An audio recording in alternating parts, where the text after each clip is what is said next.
এবার গাজীপুরের খবর জানতে চাই।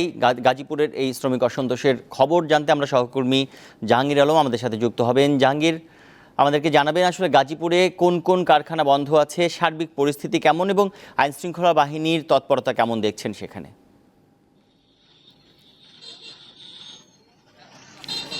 জি তানভীর, আমরা কিন্তু গতকাল দেখেছি যে ঢাকা টাঙ্গাইল মহাসড়ক অবরোধ করে বেক্সিমকো ইন্ডাস্ট্রিয়াল পার্কের শ্রমিকরা সারাদিনই অবরোধ করে রেখেছিল।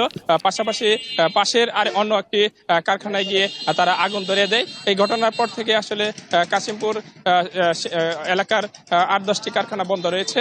পাশাপাশি আজ সকালে কিন্তু আমরা গাজীপুরের বিভিন্ন অঞ্চলে খোঁজ নিয়েছি, সেখানে দেখেছি যে কিন্তু বেশিরভাগ পোশাকের কারখানা উৎপাদন চলমান রয়েছে। গাজীপুরের শ্রীপুর উপজেলার বর্মি এলাকায় হোয়াইট হর্স নামে একটি ঔষধ কারখানা, সেখানে শ্রমিকরা নানা দাবিতে আন্দোলন করছে। যদিও কর্তৃপক্ষ আন্দোলনের মুখে কারখানাটি বন্ধ ঘোষণা করেছে। শ্রমিকদের দাবি তারা বেতন বৃদ্ধির এবং মাতৃকালীন ভাতা সহ বিভিন্ন দাবিতে তারা কারখানা গেটে শ্রমিকরা অবস্থান করে বিক্ষোভ করছে। এছাড়া আমরা আজকে কিন্তু কোনো স্থানেই কোনো আর কোনো অপ্রীতিকর ঘটনার খবর শুনি নেই। তবে সকাল থেকে আমরা দেখেছি আইনশৃঙ্খলা বাহিনীর সদস্যরা কিন্তু কারখানা উৎপাদন অব্যাহত রাখার জন্য তৎপর রয়েছে। বিভিন্ন স্থানে সেনাবাহিনী এবং শিল্প পুলিশের টহল অব্যাহত রয়েছে।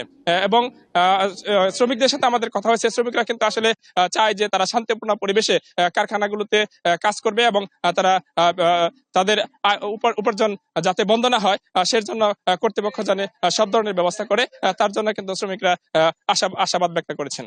তানভীর। সহকর্মী জাহাঙ্গীর আলম যুক্ত হয়েছিলেন গাজীপুর থেকে।